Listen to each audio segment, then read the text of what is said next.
How to block screenshot on WhatsApp profile picture. Let's get started. Launch your WhatsApp. Now at the bottom, you're going to find different option. Head over to the option settings. Now navigate to the option privacy. Now click on the option profile photo. You're going to get different option who can see profile photo. You can set it to everyone, contacts accept or nobody. But here you won't find the option to block screenshot on WhatsApp profile picture.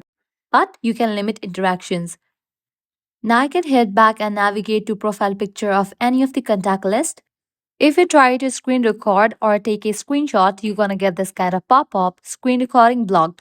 Due to WhatsApp privacy policies, you won't be able to take a screenshot or screen record the profile picture. So you don't need to change any privacy settings. WhatsApp itself won't give you the permission to take a screenshot or screen record the profile picture of any of the contact.